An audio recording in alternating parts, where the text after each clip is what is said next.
오늘 말씀 중에 17절, 18절 말씀을 같이 한번 읽겠습니다. 시작. 이와 같이 좋은 나무마다 아름다운 열매를 맺고 못된 나무가 나쁜 열매를 맺나니 좋은 나무가 나쁜 열매를 맺을 수 없고 못된 나무가 아름다운 열매를 맺을 수 없느니라. 아멘. 15절, 16절도 같이 읽겠습니다. 거짓 선지자들을 삼가라. 양의 옷을 입고 너희에게 나아오나 속에는 노략질하는 일이라. 그들의 열매로 그들을 알지니 가시나무에서 포도를 또는 엉겅퀴에서 무화과를 따겠느냐. 아멘. 사람은 그의 행실로서 이 사람됨을 좀 알 수가 있습니다. 곧 그 열매로서 그가 누구인지 어떤 사상을 가지고 있는지 알 수 있다는 말씀입니다. 오늘 본문에 거짓 선지자 이야기를 볼 수가 있습니다. 이 거짓과 참은 그 열매로 알 수 있다. 열매를 보면 거짓이냐 참이냐 그것을 구별할 수가 있다. 가짜인지 진짜인지를 열매를 보면 분간할 수 있지 않겠느냐. 주님은 말씀하십니다. 여러분, 그러면 가짜가 왜 있습니까? 다 진짜면 좋을 것을 왜 가짜가 있어가지고 사람을 혼란시키느냐 입니다. 이에 대해서는 우리가 역설적으로 생각할 필요가 있습니다. 진짜가 귀한 것이기 때문에 가짜가 있는 것입니다. 이 다이아몬드가 귀한 것이기 때문에 가짜 다이아몬드가 판을 치는 것입니다. 여러분, 길가에 굴러다니는 흔한 돌멩이라면 그것에 왜 가짜가 있겠습니까? 선지자가 귀한 존재이기 때문에 가짜 선지자가 생겨나는 것입니다. 오늘날도 보십시오. 목사에도 가짜 목사가 참 많습니다. 여간 심각한 일이 아닐 수가 없습니다. 우리나라뿐만 아니라 미국에도 가짜 목사가 엄청나게 많이 있습니다. 영주권을 얻는다, 시민권을 얻는다 할 때 그 목사라고 하면 시민권을 쉽게 받을 수 있기 때문입니다. 참으로 유감스러운 일입니다. 이런 현상이 생겨나는 것도 목사라는 그 존재가 그만큼 귀한 존재라고 하는 반증인 것입니다. 귀하지 않는 것에는 가짜가 있을 수가 없습니다. 신앙이라는 것이 귀하고 교리라는 것이 귀하기 때문에 가짜 신자가 있고 가짜 교리가 만들어지는 것입니다. 우리는 이 점을 꼭 알고 신앙생활을 해야 할 것입니다. 그런데 가짜와 진짜를 구별하기가 어렵습니다. 왜냐하면 가짜는 자기의 모습을 숨기기 때문인 것입니다. 나는 가짜다 이렇게 말하는 가짜가 하나도 없습니다. 저마다 진짜라고 목청을 높이는 것입니다. 내가 이단이다 하고 이단이 그 정체를 드러내는 법은 절대로 없습니다. 오히려 가장 복음주의라고 자처를 합니다. 심지어는 진짜임을 강변하기 위해서 순자를 하나를 더 붙여가지고 순복음주의라고까지 하고 있습니다. 아무튼 저마다 내가 진짜라는 이야기이고 저마다 이런저런 수법으로 스스로의 정체를 감추는 것입니다. 거짓말하면서 나 거짓말한다 하는 사람 있습니까? 미친 사람이 스스로 나 미쳤다 하는 사람 보았습니까? 거짓말하는 사람 보고 거짓말한다고 하면 펄펄 뜁니다. 미친 사람 보고 미쳤다고 하면 입에 거품을 물고 덤벼듭니다. 가짜는 제 모습을 묘하게 숨긴다는데 문제가 있습니다. 겉다르고 속다르다는데 문제가 있습니다. 그래서 어렵습니다. 진짜보다 더 진짜인 것 같습니다. 더 지혜롭고 더 아름다워 보이기까지 하는 것입니다. 저는 화장을 열심히 하고 다니는 여자분들 보면은 존경심이 우러납니다.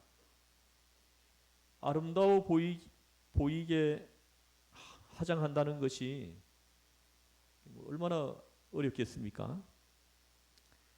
생각을 해보면 그게 자신을 위한 일이 아니거든요. 어차피 내 얼굴을 내가 보지는 못합니다. 거울 앞에 서 있을 때만 자기 얼굴이 보일 뿐입니다. 거울 앞을 떠나는 순간부터는 내 얼굴을 보지 못합니다. 그러면 누구를 위한 화장입니까? 남에게 예뻐 보이고자 하는 화장이 되는 것입니다. 그건 그렇다 치고 화장을 하되 어느 만큼으로 할 것이냐, 이게 어렵죠.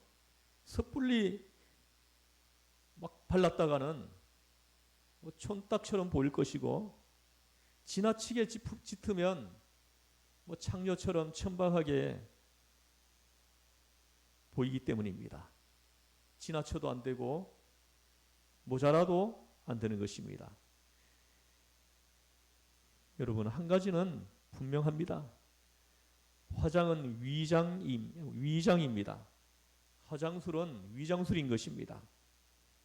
어떤 사람 보면 눈이 그리 크지도 않는데 막 칠을 가지고 그려가지고 커 보이게 만듭니다.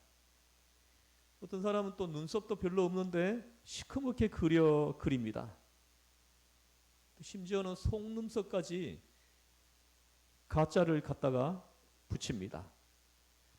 이래저래 화장이란 얼마나 어려운 것입니까? 여기서 우리는 한 가지를 더 알아야 합니다. 변변찮는 사람일수록 위장하는 데는 더 열심인 것입니다. 거짓일수록 위장에 더 열심입니다. 가짜일수록 위장이 많게 마련인 것입니다.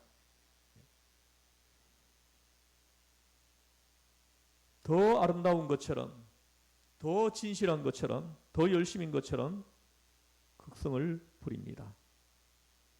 그래서 참 교회보다 이단 교회가 더 열심인 것입니다. 목숨 걸고 열심입니다. 게다가 가짜는 진짜 뺨치게 진짜인 양 처신합니다. 우리가 분별력이 없으면 다 넘어가 버립니다.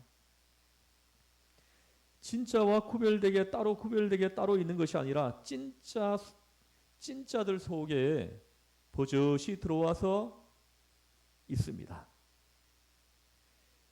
그래서 오늘 예수님은 말씀합니다. 진짜와 가짜를 어떻게 구별하느냐?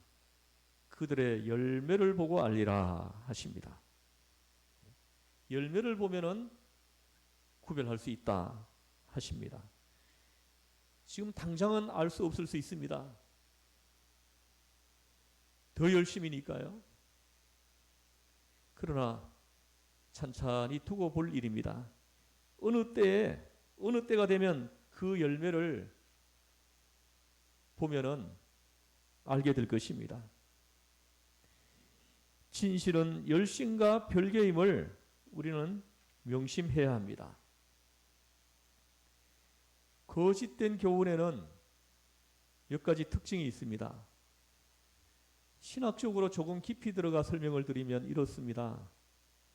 먼저 거짓된 교훈은 예수님께 초점을 맞추지 않는다는 것입니다. 그리스도 중심이 아닙니다. 이단에는 하나같이 또 다른 중심이 있습니다. 그리고 늘 혼합주의에 빠져 있으며 교리도 자꾸 바뀝니다. 교리가 바뀌면은 그건 가짜인 것입니다. 오늘은 이렇게 내일은 저렇게 말이 자꾸 바뀝니다. 혼합주의적이고 십자가에 초점을 맞추지 않는다는 게 거짓된 교훈의 첫 번째 특징인 것입니다. 두 번째 거짓된 교훈은 한 가지 측면만 강조한다는 것입니다.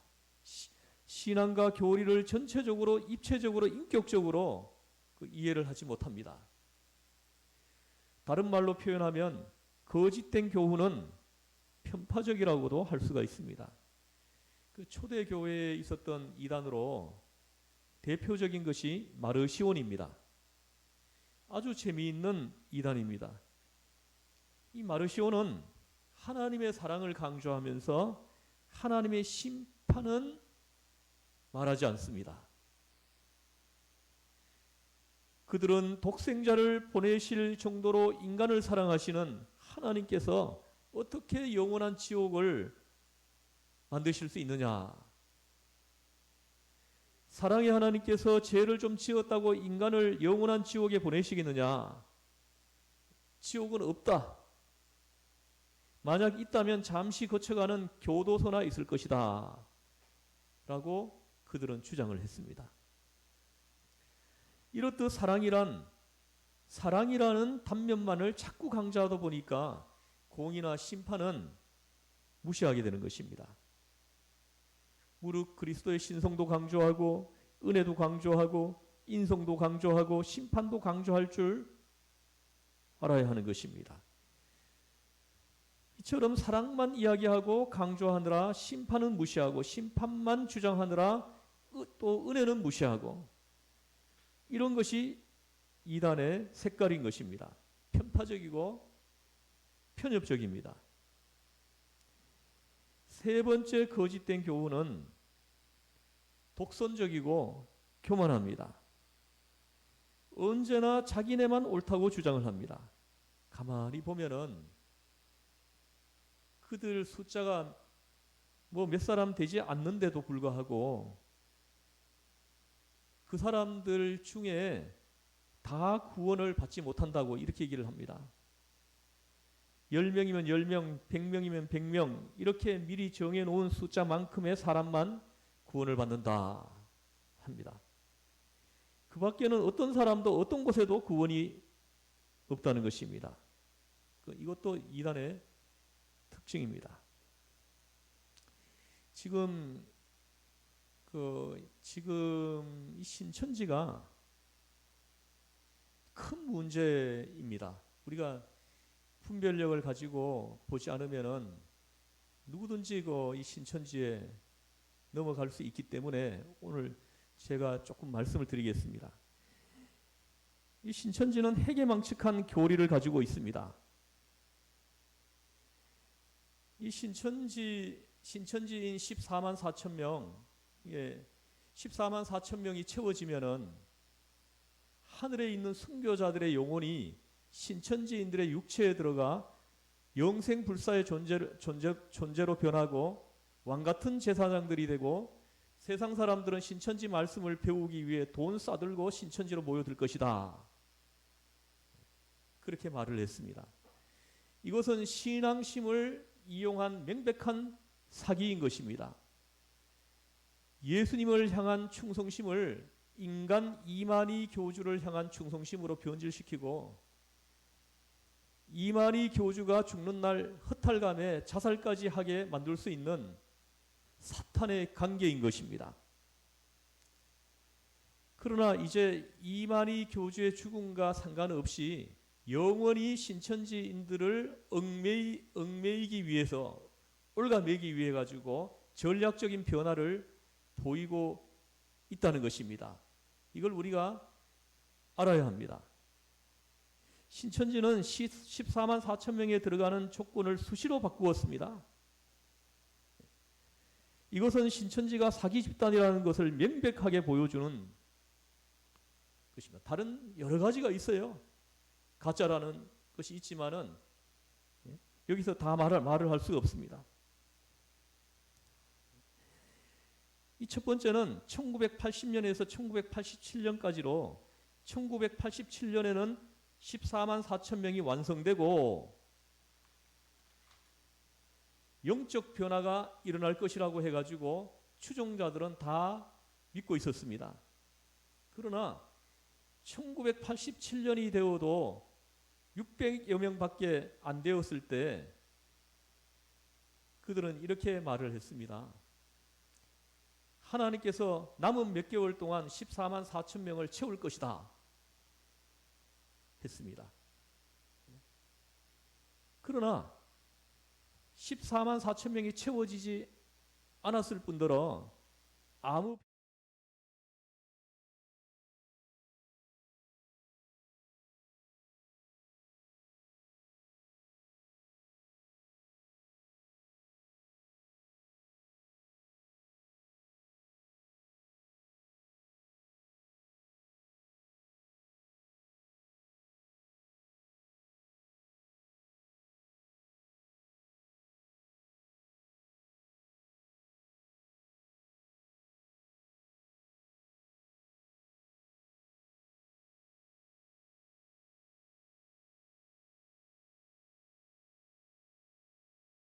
평생에 들어갈 믿음이 안 돼서 죽었다는 식으로 배도자로 매도해 버렸습니다. 세 번째로 그 교리를 또 바꿉니다. 사명자도 죽을 수 있다로 바꿉니다. 신천지 본부에서 일하던 정모 씨도 죽었고 신천지 법무부장 전모 씨도 죽음으로 더 이상 신천지인이 죽지 않는다는 교리가 먹혀들지 않자 또 신인 합일이 이루어지기 전에는 사명자도 죽을 수 있다라고 또 교리를 바꾸었습니다. 이것은 이만희의 죽음을 염두에 두고 있기 때문입니다. 이만희가 죽어도 그들이 흩어지지 못하게 하기 위해서 교리를 교묘하게 또 바꾼 것입니다. 또 바꿉니다. 말씀의 인을 맞아야 한다고 또 바꾸었습니다. 2006년 5만이 넘어가자 이젠 신천지 교족부에 들어가는 것으로 부족하고 말씀의 인을 맞아야 한다고 또 교리를 바꾸어 놓았습니다. 또 2010년이 되어 10만에 육박하자 신인 합일 교리는 다시 한번 바뀝니다. 이젠 말씀의 인을 맞는 것만으로 부족하고 복음방 교사 정도는 되어야 14만 4천 명에 들어가 왕같은 제사장이 될 수 있다. 이렇게 또 했습니다. 또 바뀝니다.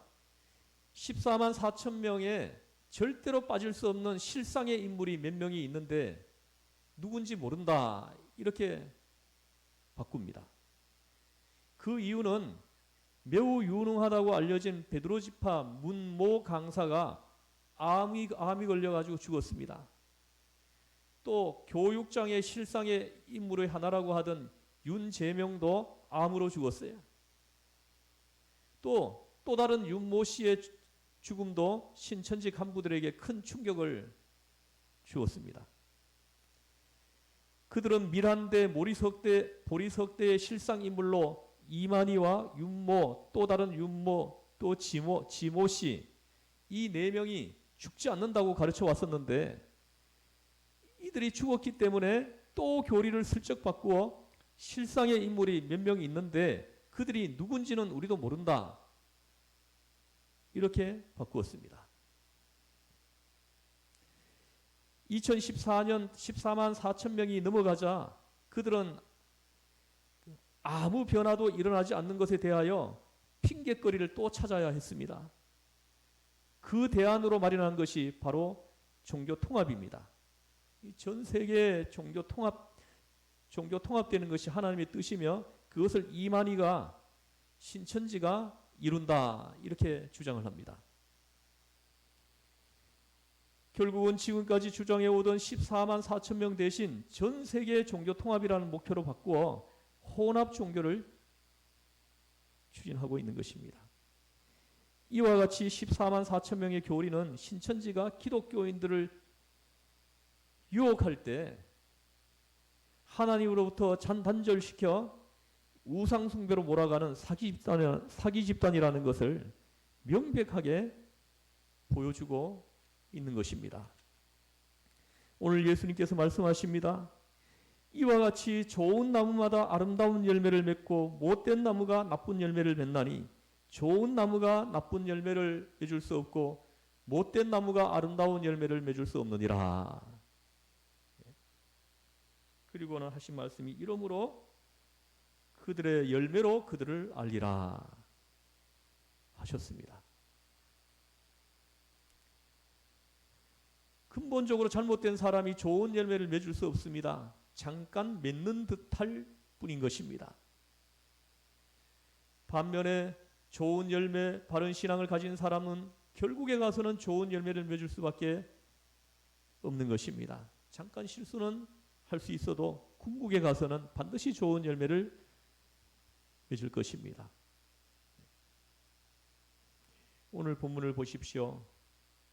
외모를 보고 판단하지 말라. 지금 겉으로는 나타난 것 하나만 보고 평가하지 말라. 그 속에는 딴 것이 들어있다. 문제는 언제나 속에 있는 것이다. 이단도 좋은 일을 할 수 있다. 악한 사람도 겉으로는 좋은 일을 하는 척 할 수 있다. 그러나 그것은 잠깐이다. 그러므로 속단하지 말라 하는 경고의 말씀인 것입니다. 열매는 당장 맺히지 않습니다. 그러니 속단하지 말고 잠시 기다려 보십시오. 너무 급히 따라가지도 말고 급히 배반하지도 말고 조용히 기다리면 언젠가는 열매가 맺힐 것입니다. 가만히 보면은 시간적으로도 그렇지만 핍박받거나 비난받을 때 본색이 나타납니다. 일이 잘 될 때에 본색이 나타납니다. 인기가 있을 때 본색이 나타납니다. 그때 비로소 속은 것을 알게 되는 것입니다. 오늘 예수님께서 말씀하십니다. 그 열매로 그들을 알리라. 참 진리를 따르며 참 신앙에 살라고 말씀하십니다. 혹시라도 내가 스스로에게 속는 일이 있어서는 안 되겠습니다. 스스로 겸손히 생각하면서 거짓됨을 배제하고 늘 진실을 찾는 좋은 열매를 맺는 성령의 9가지 열매를 맺는 신앙생활이 되어야 할 것이다 하십니다. 오늘 이 말씀이 마음판에 새겨져서 일평생 동안 오직 주님만 바라보고 오직 믿음으로 제사함받고 구원받아 모두가 다 천국 가는 그런 주님의 은혜가 여러분과 함께 하시길 주의 이름으로 축원합니다. 기도하시겠습니다.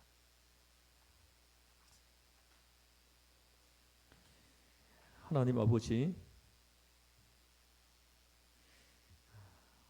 지금 이 세대 사람들이